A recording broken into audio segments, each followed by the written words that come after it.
దేశ ప్రజలకందరికీ నా నమస్కారం.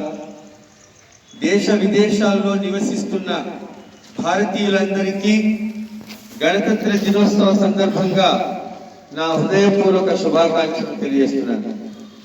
మరియు నా ప్రియమైనటువంటి విద్యార్థులకు మరియు ఉపాధ్యాయ బృందానికి, ఇక్కడ విచ్చేసినటువంటి వారికందరికీ మరొకసారి రిపబ్లిక్ డే శుభాకాంక్షలు తెలియజేస్తున్నాను. ఈరోజు అత్యంత ఆనందకరమైనటువంటి రోజు, భారత జాతి గర్వించదగినటువంటి రోజు అన్నమాట. ఎందుకంటే అన్ని భారతదేశంలో ఉన్నటువంటి అన్ని కులాలు, మతాలు, వర్గాల ప్రజలను ఐక్యం చేసేటువంటి మన భారత రాజ్యాంగం భిన్నత్వంలో ఏకత్వాన్ని సృష్టించినటువంటి మహోన్నతమైనటువంటి దేశం ఒక భారతదేశం. ఇటువంటి మహోన్నతమైనటువంటి జాతీయ పండుగను పురస్కరించుకొని అందరికీ మరొకసారి అభినందనలు తెలియజేస్తున్నాను. ఇక ఈ జాతీయ పండుగ అనేటువంటిది కేవలం ఒక రాష్ట్రానికి కాదు, మొత్తం యావత్ భారతదేశం అంతా కూడా ఎక్కడ చూసినా కూడా మన యొక్క భారతీయ జాతీయ జెండా ఎగురవేస్తున్నటువంటి రోజు. దాదాపుగా 200 సంవత్సరాల కాలం పాటు మన భారతదేశాన్ని విదేశీయులు అంటే బ్రిటిష్ వారు పరిపాలించారు. వారి పరిపాలన కాలంలో మనం అనేకమైన ఇబ్బందులు పడ్డాం. ఈ 200 సంవత్సరాలు సుదీర్ఘ పోరాటంలో మనము మన యొక్క భారతదేశాన్ని స్వాతంత్రం సంపాదించుకున్నాం 1947 సంవత్సరం ఆగస్టు 15వ తేదీన.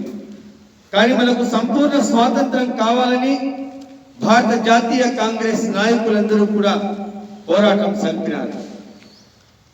ఈ జనవరి 26 రిపబ్లిక్ డేకు ఒక చాలా ప్రత్యేకత ఉంది. మన దేశాన్ని మనమే పరిపాలించుకోవాలా అనేటువంటి ఒక ఉద్దేశం.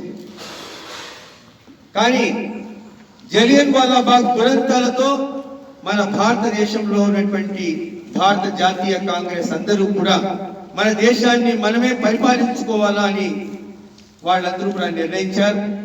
డ్రాఫ్టింగ్ కమిటీ ఏర్పడింది. ఆ కమిటీలో 7 సభ్యులు ఉన్నారు.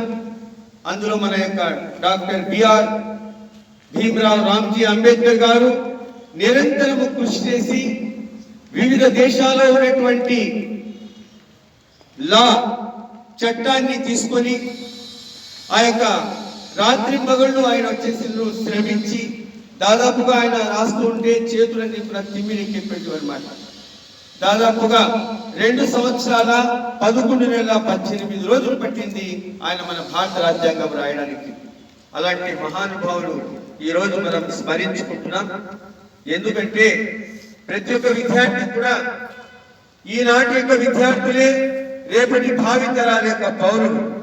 కాబట్టి విద్యార్థులారా బాగా చదువుకొని తమ తల్లిదండ్రులను ఉన్నటువంటి పాఠశాలను మన యొక్క పట్టణానికి మంచి పేరు సంపాదించాలని ఈ సందర్భంగా నేను తెలియజేస్తున్నాను. గత సంవత్సరం మనము దాదాపుగా 596 మార్కులు సాధించి ఘన విజయాన్ని సాధించినాం. ఈ సందర్భంగా ఉపాధ్యాయులకు అందరికీ నేను శుభాకాంక్షలు తెలియజేస్తున్నాను.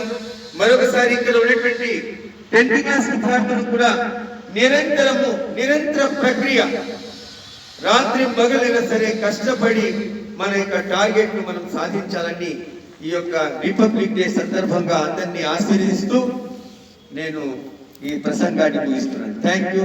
జై హింద్, జై భారత్.